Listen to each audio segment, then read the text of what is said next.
Okay everyone, so in this video I just want to show you here how you can go and maximize the use of copy paste much better. So instead of you copy pasting it this way, like let's say for example control C, then moving to the document here, then going back here, then doing the same process, control C, then going back here.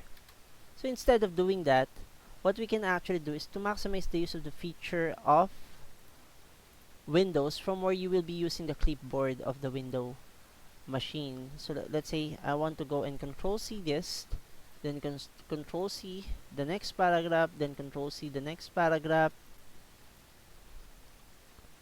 here,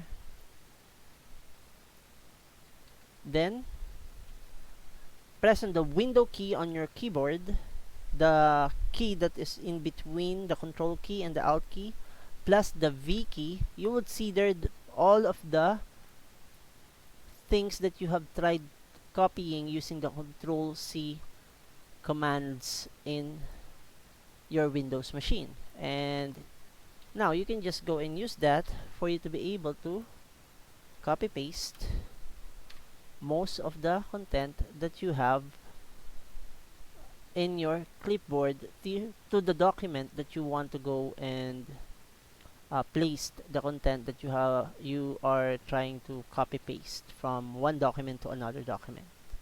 So that's it for this video. Quick Microsoft Word tip video.